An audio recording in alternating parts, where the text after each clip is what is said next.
cosas del Señor. Vamos a abrir nuestras Biblias, Gálatas capítulo 4, versículo 21.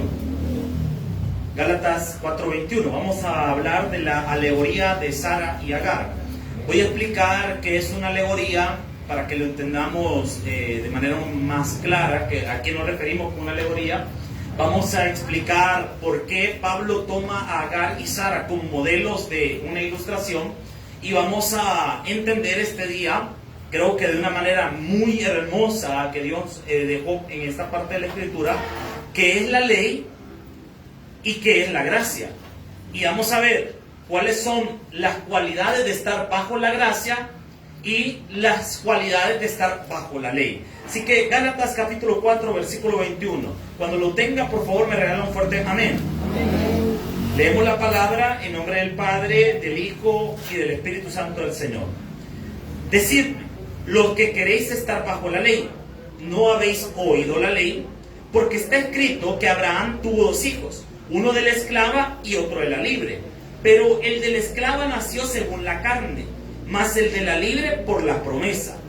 Lo cual es una alegoría, pues estas mujeres son los dos pactos. El uno proviene del monte Sinaí, la cual da hijos para la esclavitud, esta es Agar. Porque Agar es el monte Sinaí en Arabia, corresponde a la Jerusalén actual, pues está junto con sus hijos, está en esclavitud. Mas la Jerusalén de arriba, la cual es madre de todos nosotros, es libre, porque está escrito: regocíjate, oh estéril, tú que no das a luz, prorrumpe en júbilo y clama, tú que no tienes dolores de parto, porque más son los hijos de la desolada que la que tiene marido. Así que, hermanos, nosotros como Isaac somos hijos de la promesa, pero como entonces el que había nacido según la carne perseguía al que había nacido según el Espíritu, así también ahora. Mas, ¿qué dice la Escritura? Echa fuera a la esclava y a su hijo, porque no heredará el hijo de la esclava con el hijo de la libre. De manera, hermanos, que no somos hijos de la esclava, sino de la libre. Buen Dios y Padre que estás en los cielos, ayúdanos a comprender, Señor, esta verdad bíblica que hemos leído esta noche. Te pido, Señor, que me des la habilidad para poder presentarle esta verdad a mis hermanos, y te pido, Señor, que nos ayudes a entender esto, que lo podamos hablar de una forma clara, Señor, y que no quede duda. Gracias, Señor, por todo, en el nombre de Jesús, amén y amén. Puede tomar su asiento. Para entender qué es una alegoría, tenemos que entender cómo leemos la Biblia. ¿Han escuchado ustedes el término lectura comprensiva? El problema de El Salvador es que a nosotros nos enseñaron a leer, pero no nos enseñaron a leer de manera comprensiva. Usted puede agarrar cualquier libro y usted entiende lo que dice el libro, pero ¿por qué nunca se nos queda? ¿No le ha pasado que usted lee un libro y después le preguntan a uno, ¿y qué entendiste? Y uno inventa, ¿verdad?, por no quedarse callado, pero no le ha quedado tan claro las cosas. Para poder leer algo de manera comprensiva necesitamos entender una ciencia que se llama hermenéutica. La palabra hermenéutica viene del griego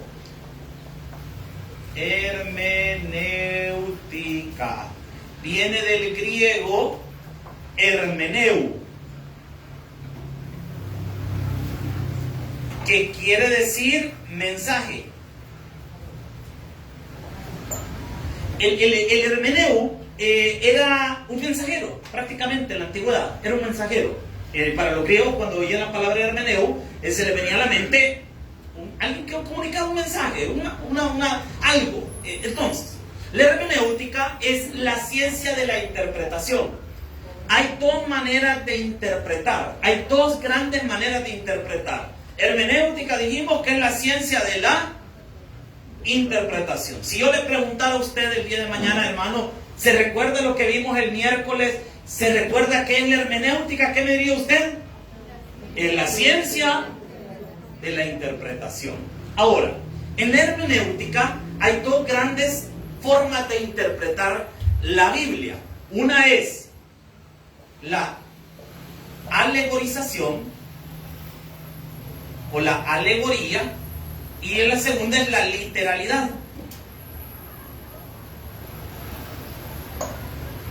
Cuando hablamos de la literalidad, estamos hablando que interpretamos la Biblia tal cual está escrita, sin alegorizar un texto. Ahora viene la pregunta del millón, ¿qué es entonces una alegorización?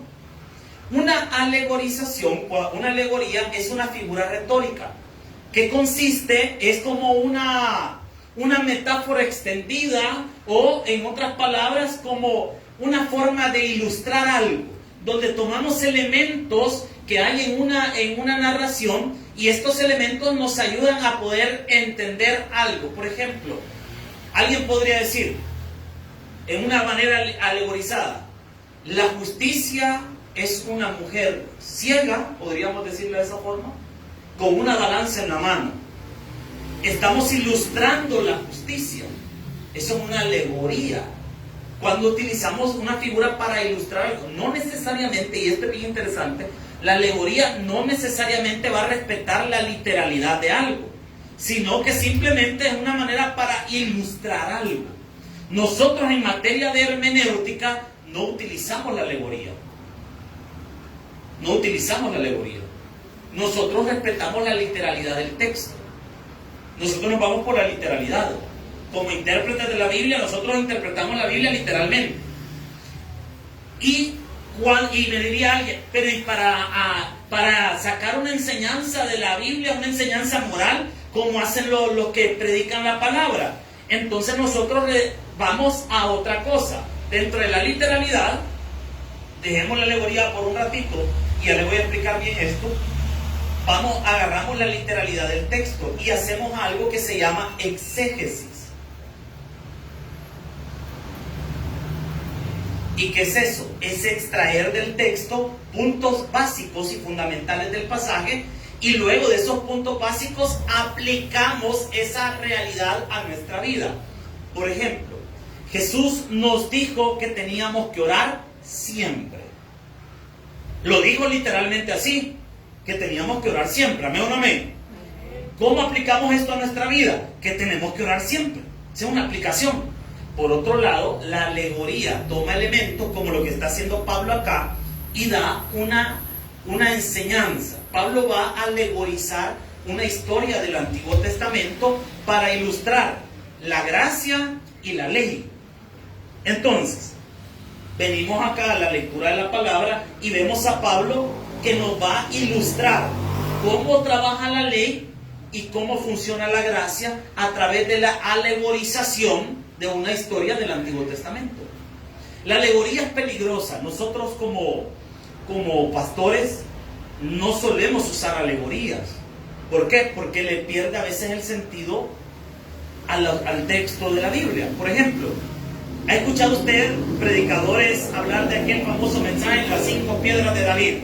Y empieza el predicador y dice, y toma el texto que dice que David tomó 5 piedras de un río, ¿verdad? Un su lago ahí, y las echó en su lago para pelear contra Goliat. Y empieza a decir la gente, piedra número 1, la fe. La piedra número 2 es, le ponen cualquier cosa. La piedra número 3 es esto, la piedra número 4 y la piedra número 5, las 5 piedras de David. Pregunto yo, si leemos el texto, cuando David tomó esas piedras, ¿qué eran las piedras de David, hermano? Solo eran piedras. ¿Y de dónde sacó un fulano que una piedra es la fe, otra piedra? Eso es una alegoría, se lo inventó. Tomó una historia de la Biblia, la ilustró para dar una enseñanza. No estoy diciendo que esté mala la enseñanza, solo estoy diciendo que no está respetando la literalidad del texto. Por otro lado, si yo me voy por lo literal del pasaje, tomemos de nuevo las 5 piedras de David. La pregunta, si yo interpreto la Biblia literal, la pregunta sería, ¿por qué David agarró 5 piedras? Y la respuesta está en la misma Biblia. ¿Por qué? Porque Goliat tenía 5 hermanos. Entonces, si se le levantaba, si mataba a Goliat y venía a nosotros encima, tenía una piedra para cada gigante. ¿Se da cuenta cómo es mejor respetar la literalidad de un texto? Se aprende más. Ahora, pero Pablo, siendo un rabino del primer siglo, va a utilizar una figura que era común dentro de los rabinos, que es la alegoría. Ya le dije yo que la alegoría es simplemente una ilustración. que no necesariamente respeta la literalidad de un pasaje. Ahora, entremos en materia. Versículo 21. Dice la Escritura: decidme, los que queréis estar bajo la ley, ¿no habéis oído la ley? Primer detalle: ¿qué significa estar bajo la ley? ¿O qué quiere decir Pablo cuando dice a los que quieren estar bajo la ley? Para que lo entendamos, los que quieren estar bajo la ley quiere decir los que creen que pueden salvarse por medio de sus obras. O sea que cuando Pablo está diciendo los que queréis estar bajo la ley, son todas las personas que creen que pueden salvarse por sus obras. ¿Ha escuchado usted a gente decir: hermano, ahí estamos perseverando? ¿Ha escuchado? ¿Alguna vez le han dicho esa frase a usted? Hermano, ¿y cómo está? Perseverando, varón. Usualmente la gente que suele decir esa frase es porque ellos en el fondo tienen la doctrina de que la salvación se gana a través de las obras. Y Pablo va a hablarle a esa gente que cree que pueden ganarse la salvación por medio de cumplir la ley. Y quiero que veamos en la Biblia, antes de entrar propiamente en la alegoría, todos los pasajes, algunos pasajes que hablan acerca que la salvación no es por obras, sino que es por gracia. Acompáñame por favor a Romanos capítulo 3, versículo 20. No voy a perder Gálatas, que vamos a entrar bien a esa alegoría. Romanos 3:20. Romanos 3:20. Me regalan un fuerte amén cuando lo tenga. Vaya. Para los que quieren estar bajo la ley, para los que creen que pueden salvarse por medio de sus obras, para ellos es esto. Vea lo que es desde el 19, 3:19. Pero sabemos que todo lo que la ley dice, lo dice ¿a quiénes?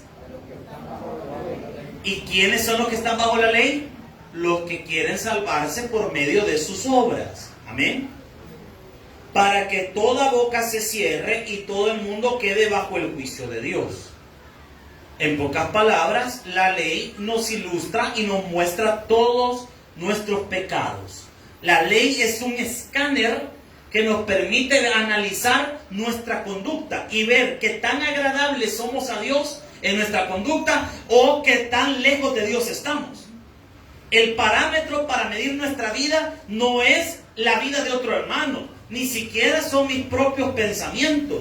El parámetro para medir mi espiritualidad es la palabra de Dios. ¿Quiere usted saber qué tan cristiano es? No me diga cuántos años tiene en una iglesia. ¿Quiere saber qué tan cristiano es? Veamos qué tanto usted se apega a la palabra de Dios. Ahora, versículo 20, siguiendo la misma línea de pensamiento de Pablo. Ya que por las obras de la ley, que dice, ningún ser humano será, que dice, cámbiale la palabra justificado y póngale salvo. Ningún ser humano podrá ser salvo.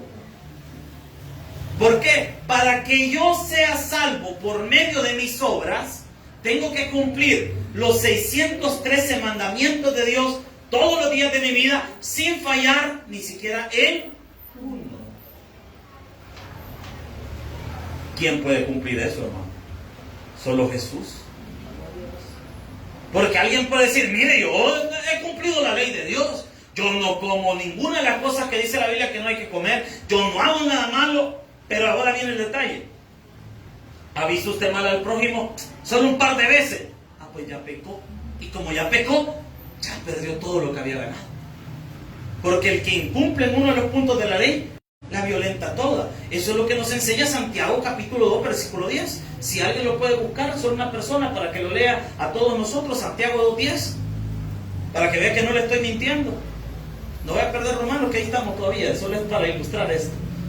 Santiago 2:10. Santiago 2:10. Y alguien que lo lea, por favor. Fuerte, con buena voz. Como que ha cenado. Porque cualquiera que guarde toda la ley, pero ofendiere en un punto, se hace culpable de todo. Vaya. Cualquiera que guardare toda la ley. No, si es un tipazo. Ha guardado la mayor parte de la ley. Pero incumple en uno de sus puntos, es culpable de, que dice, de toda.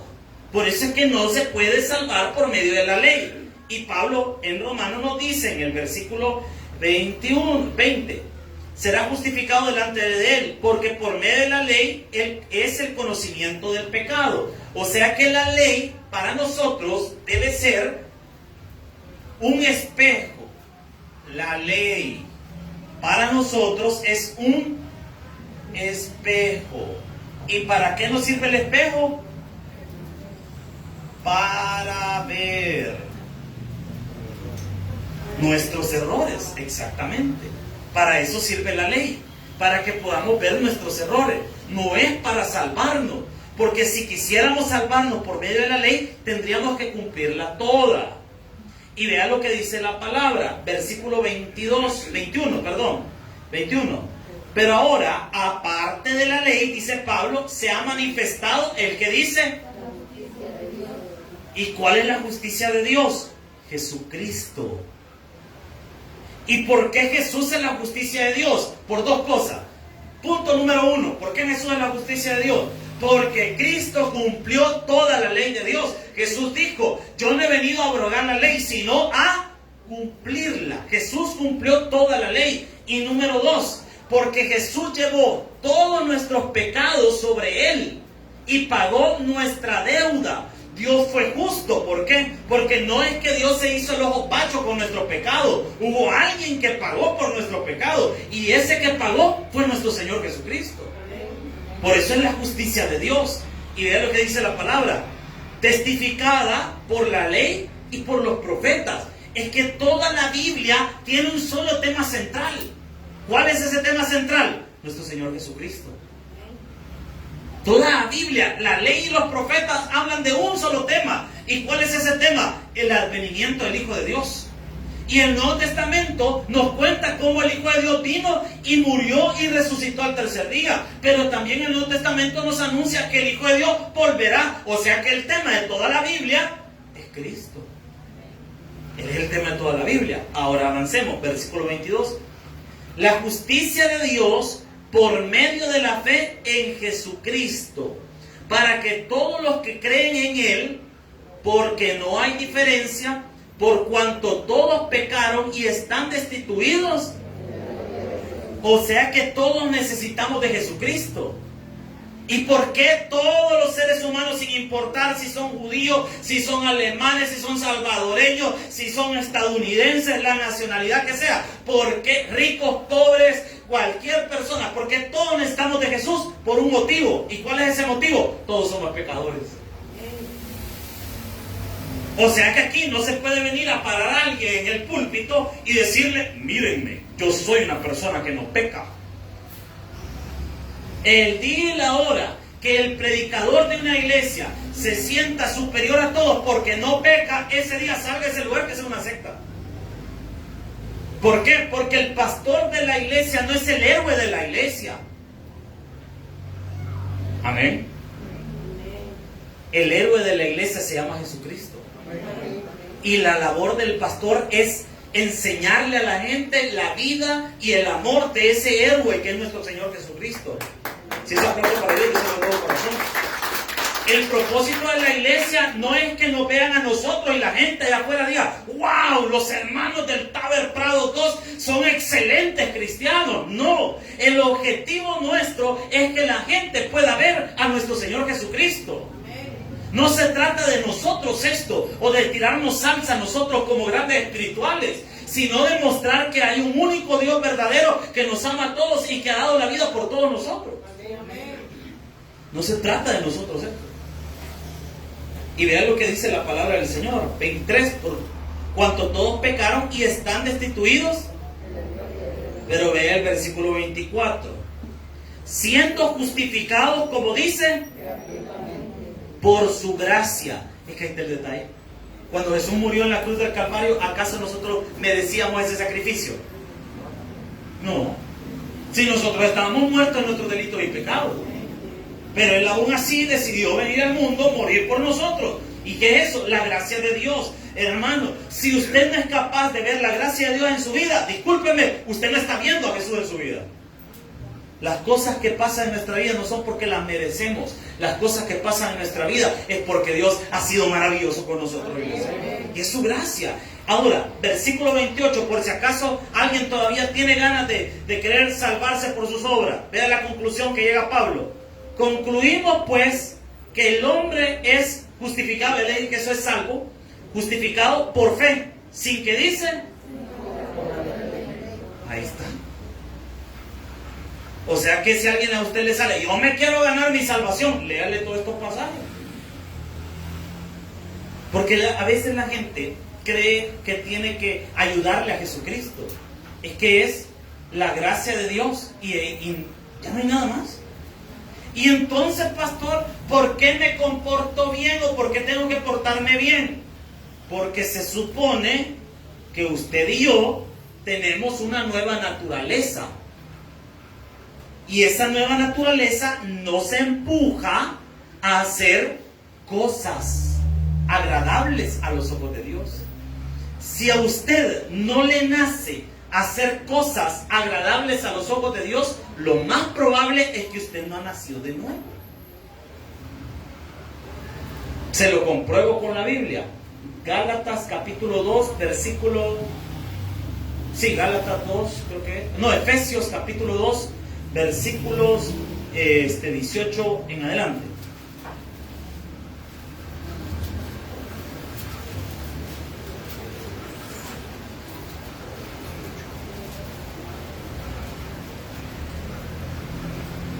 Espérenme. 2.8 perdón. 2.8, 9 y 10. 2.8, 9, un par de números nada más. Solo borren el 1 adelante y tú. Vaya, vea lo que dice la palabra. Porque por gracia sois. Y dice, por medio de la fe. Y esto, vea lo que dice la palabra, no. O sea que no tiene nada que ver con usted. Porque es un don de Dios. La palabra don en el original quiere decir regalo. Es un regalo de Dios. Y vea el versículo 9. No por obras. ¿Verdad que bien clarito lo dice la Biblia este tema? Y entonces diría alguien, ¿y por qué tenemos que hacer cosas buenas? Si de todas maneras, si la salvación es por gracia, es un regalo de Dios, entonces ¿por qué portarse bien? Entonces ¿por qué tengo que venir al culto? Entonces ¿por qué tengo que servir? ¿Para qué tengo que andar dando diezmo y ofrenda? ¿Para qué tengo que hacer eso? Si la salvación no viene por medio de ninguna de esas cosas. ¿Por qué tengo que ir a un ministerio a dar pan y chocolate? ¿Por qué tengo que ayudar a la gente? ¿Por qué entonces? Versículo 20. Porque somos, ¿qué dice? No, versículo 20. Porque somos hechura suya. Perdón, 10. Porque somos, ¿qué dice? Hechura suya. En pocas palabras. Pongámoslo de esta forma, lo voy a ilustrar de esta manera. Tenemos pongámosle nombre, Paquito del barrio. Tenemos a Paquito, le vamos a hacer la coronita como la de Paquito. Tenemos a Paquito el del barrio. El día que él se convirtió a Cristo, él tenía su alma sucia, llena de maldad y de pecados. El día que él recibió a Cristo, hubo una transformación en su interior y el Señor lo ha hecho una nueva criatura. Le cambió su naturaleza, porque en el momento que recibió a Cristo, ahora este hombre es hechura suya. Dios lo reformó. Y vea lo interesante de esto. Él lee el versículo 10. Porque somos hechura suya, creados ¿en quién? ¿Para qué dice que nos creó?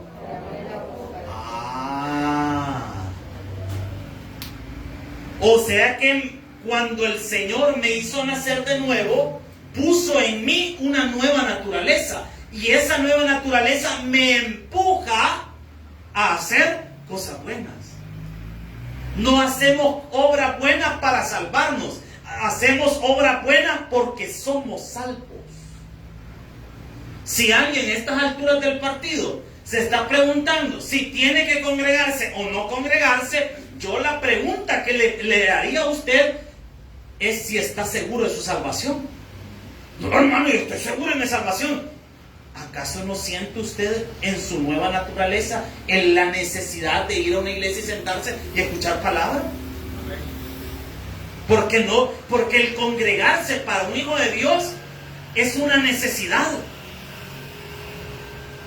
Pero si alguien pasa meses, días, años sin congregarse y le da igual, probablemente no ha nacido de nuevo. Porque la nueva naturaleza lo va a empujar. La nueva naturaleza que es en Cristo Jesús nos empuja a querer servir. Porque de repente la nueva naturaleza nos está diciendo, mira, servir, mira, hacerlo, mira, ayudar, mira, apoyar, mira, hacer esto. Porque esa nueva naturaleza nos está empujando a hacer cosas diferentes. Esa nueva naturaleza no nos deja pecar tranquilos. Porque el día que hicimos algo malo, usted se va pensando en eso. Me equivoqué. Le grité a fulano, hice esto. No, hombre, ¿para qué dije esto? Y empieza aquello porque hay una nueva naturaleza. Amén. ¿Estamos claros con eso? ¿Se da cuenta la abrumadora cantidad de versículos que hay? Y esto que solo agarramos unos cuantos para hablar que la salvación es por la gracia de Dios y no por las obras del ser humano. Porque en la iglesia la gloria no es para el hombre. En la iglesia y en el mundo la gloria es para Dios. No es para nosotros. La gloria es para Dios. Así que tengamos claro esto. Hoy volvamos a Gálatas. Hoy volvamos a Gálatas. Nos va a hacer la ilustración. Desde el 22 al 27 está esta ilustración. Y vamos a hacer lo siguiente nosotros. Si usted tiene que anotar, haga este cuadrito. Si no, solo obsérvelo. Vamos a hacer un cuadrito. De un lado, vamos a poner a Agar. Del otro lado, vamos a poner a Sara. Y vamos a ver lo que dice en el pasaje y vamos a ir sacando los puntos. Recuerde que Agar representa la ley, o mejor dicho, la salvación por obras, y Sara representa la salvación por la gracia. No es tanto en sí Sara y Agar, sino lo que están representando. Eso es lo que nos interesa.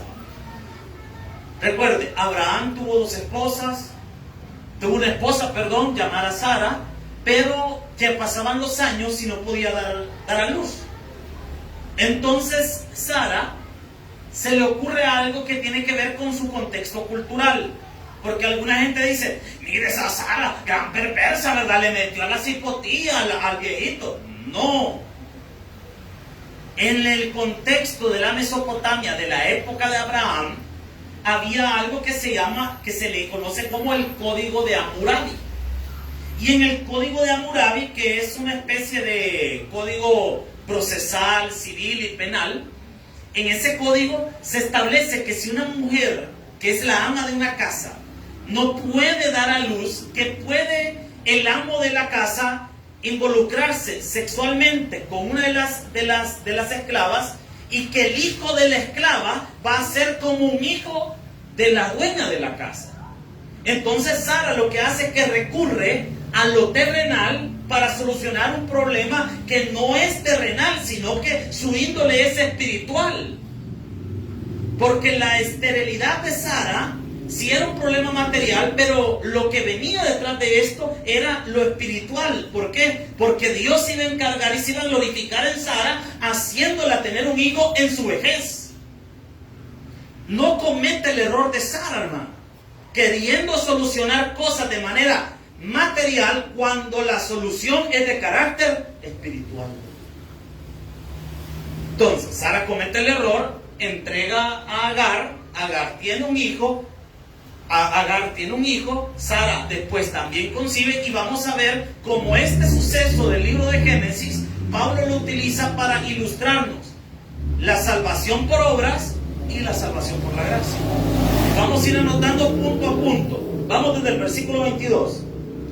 Porque está escrito que Abraham tuvo dos hijos, uno de la esclava y el otro de ¿quién dice? Vaya. Primera característica: los que intentan salvarse por obras son esclavos, mientras que los que se salvan por la gracia son libres. Porque ¿cómo le llama a Agar Pablo? La esclava. Y a Sara, libre. ¿Esclavos de qué? Sería la pregunta. De la ley. Esclavos de sus pecados y concupiscencias. Son esclavos, le sirven a su pecaminosidad. Porque el único que nos libera del pecado es Cristo. Y para que Jesús me libere de mis pecados, necesito creer en Él y poner mi confianza y ser salvo por gracia. Entonces, esclavos libres. Vea que más dice el pasaje, versículo 24. Lo cual es una alegoría, pues estas dos mujeres son dos pactos. Ok, tenemos acá que esta es un pacto de obras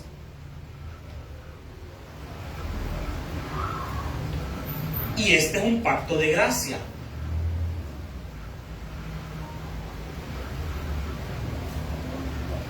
Seguimos avanzando. Dice que el uno proviene del monte Sinaí, la cual da hijos para esclavitud. Esta es Agar. En pocas palabras, esta produce hijos, los que le siguen, los que intentan salvarse por las obras, produce hijos de esclavitud.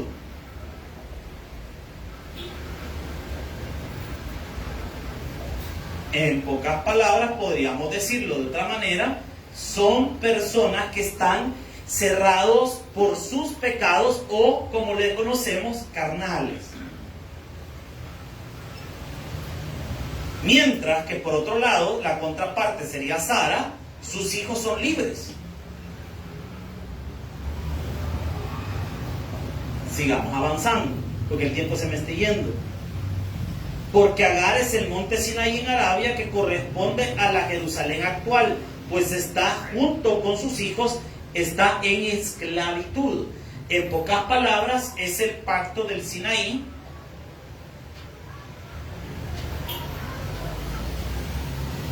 ¿Y cuál es el pacto del Sinaí? Busque por favor Deuteronomio 30:14.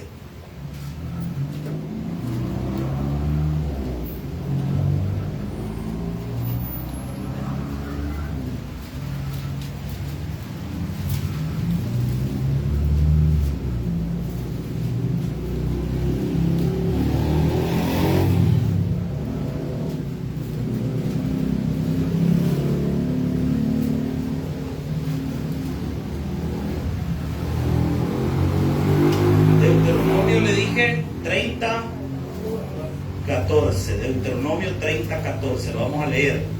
Y después vamos a buscar Romanos 10 del 8 al 11 para que veamos el nuevo pacto.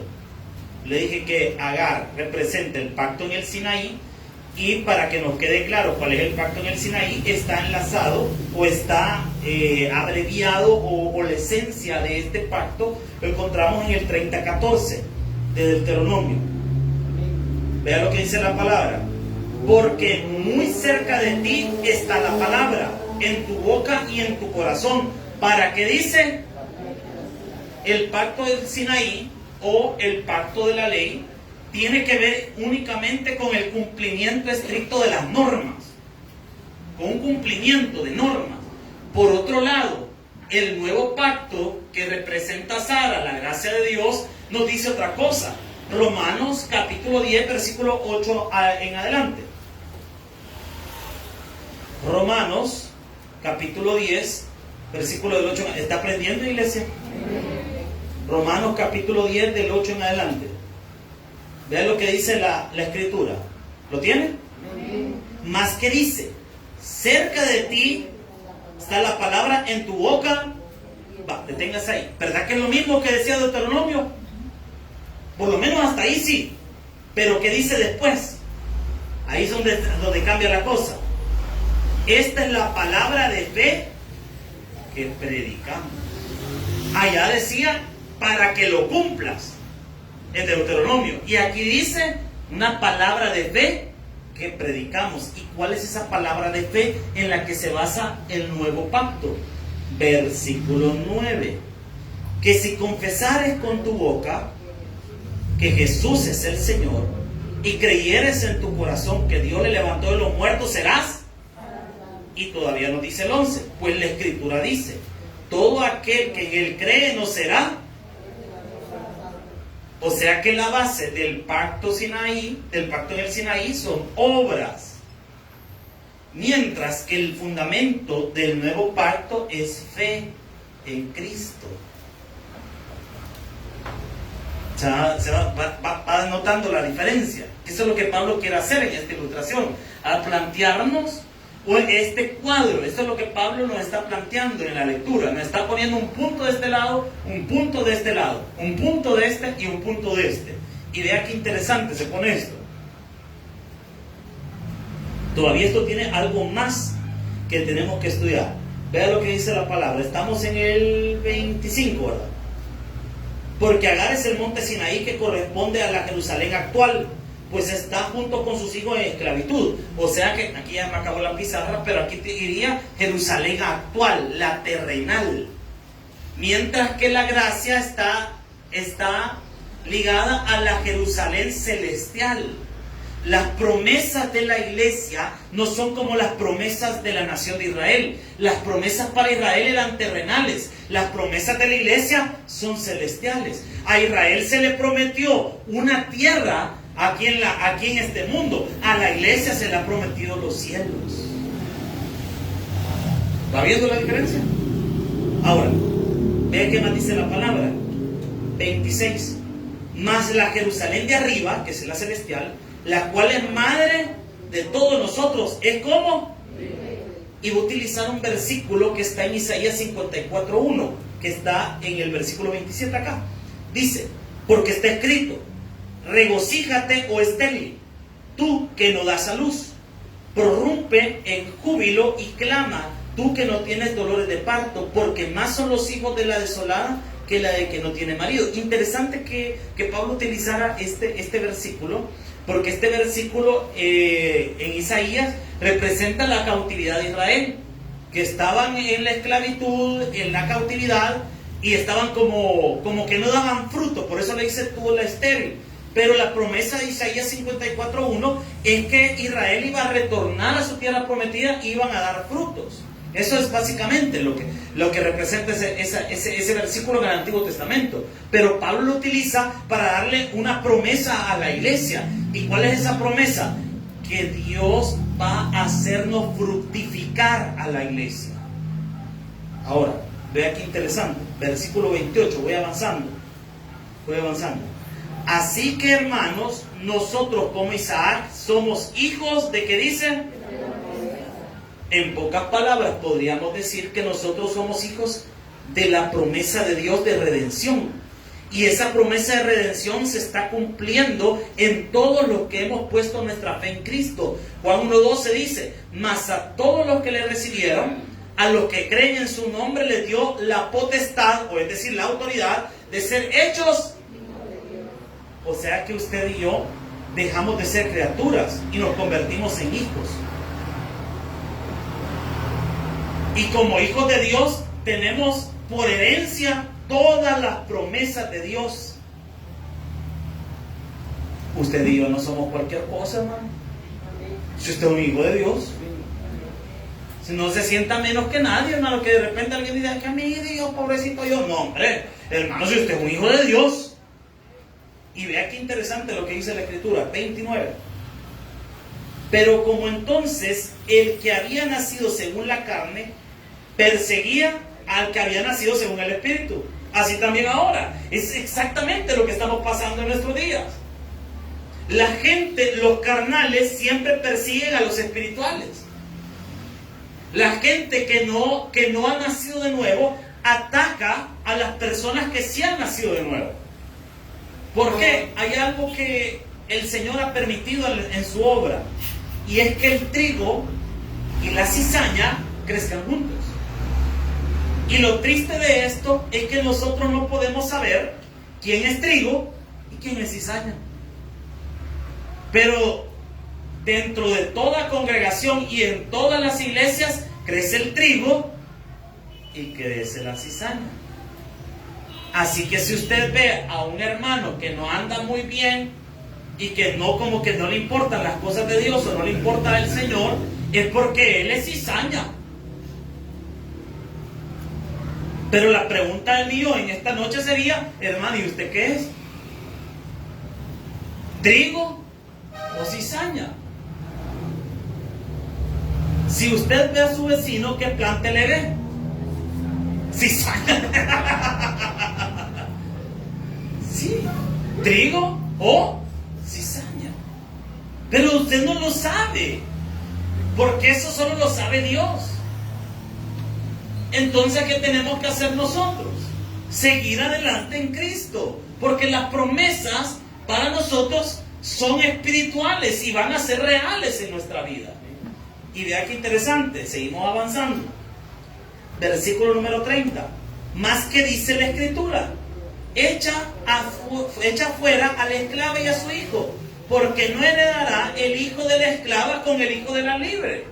Al final, como decía el pastor fundador, al final de todo se va a saber de quién son las mulas.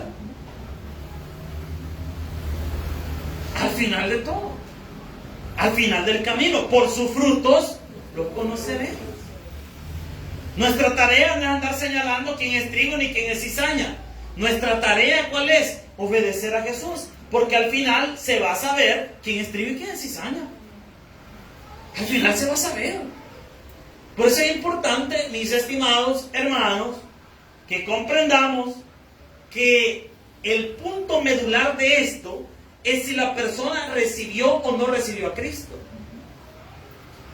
Porque si usted recibió a Jesús, usted va a permanecer en Cristo.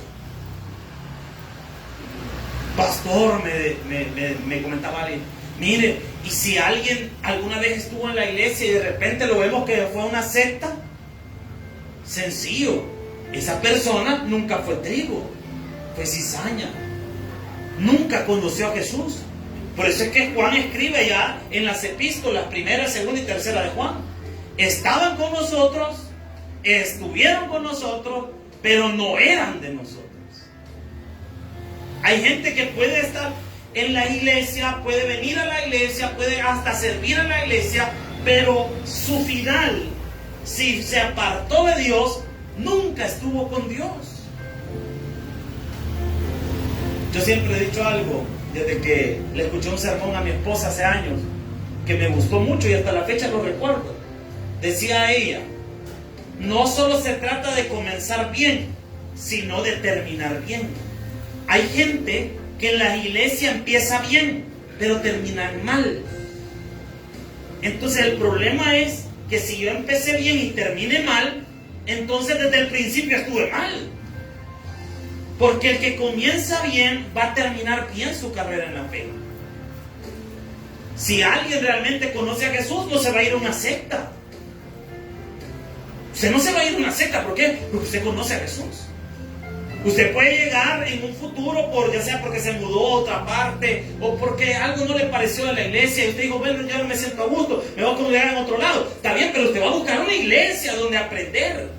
Pero si usted, después de estar en una iglesia donde se predica la sana doctrina, se va a una secta, usted nunca recibió a Jesús realmente.